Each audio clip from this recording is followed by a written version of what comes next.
Mr. Vice Chairman, Sir, many brilliant speakers have preceded me. At the outset, I would like to tell you that this report has pointed out very emphatically that the autonomy of the radio and television must be maintained. The principle of autonomy has already been enunciated by the Chanda Committee. This is a very brilliant ideology which must be accepted. There is no doubt about it. While going through the bill which they have reproduced in the report, we have many doubts about its implementation, which I should be very humbly pointed out before this House. The first and foremost question is autonomy of Doordarshan and All India Radio, because apparently these mass media are to be influenced by the government party in power and departmental regimentation is expected. So it is very fundamental that we have to examine how far this autonomy can be expanded until the AIR and the Doordarshan have their own economic allotment, until they are self-sufficient in their finances, so long as they go with a begging bowl to the government. How far the proposal can be implemented is a moot question. Sometimes we criticize in the House that there is politicking. It was there earlier, it exists today also. When a national perspective is emerging, if we compare the questions, we will see that when they approach the government for money, when the service is regulated by the government, it is expected that they act according to the whims of the departments and the authorities concerned. While we are going to have such a change, we see in this report what is reported to be happening in other countries of the world.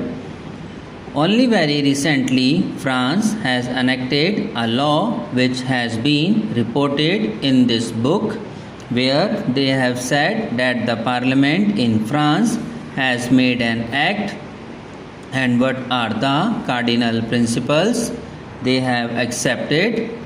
They have accepted that a reorganization be made and established a service. The service is controlled by a board of governors comprising half from the state, 2 from parliament representatives of the program companies, and 2 representatives of the staff elected by the unions. Now when we come to this problem of reorganizing our structure by giving more autonomous powers, we still have to consider the fact that it more a size of continent, a problem which the people of India have recognized on linguistic basis. So sir, I fundamentally say that when organization of a national trust is considered, these points must be very basically considered at the national level. These 3 points are very vital, and I think they must be considered at the national level.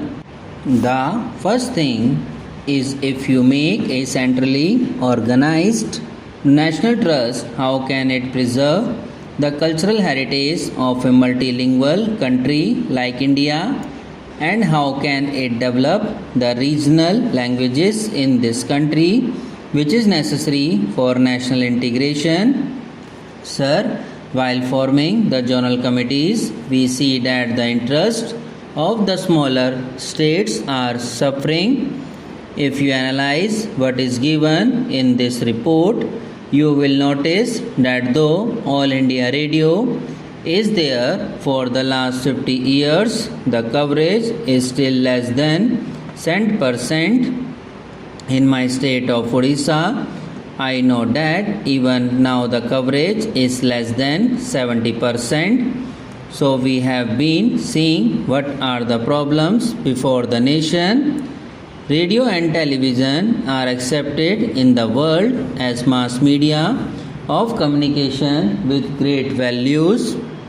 We cannot transform our technology and we cannot go in for modern methods of agriculture which are there in more developed countries of the world because there though they are not educated in the expertise of science and the different faculties, but they see things on the television and practice them in the field so that they could achieve the highest goals.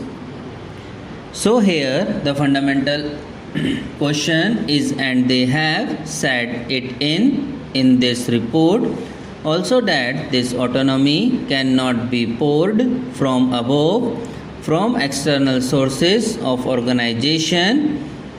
If we create such a structure, it must be evolved from within. Then, what is the source of evolving from within? We have created trustees. Many members have said that there are part-time trustees, there are whole-time trustees. We see discrimination and so on. What do we expect of the trustees? What is their qualification? There will be nominated trustees. Amongst them there will be a man of eminence in science and other of culture. These are the only two qualifying clauses in forming the trust.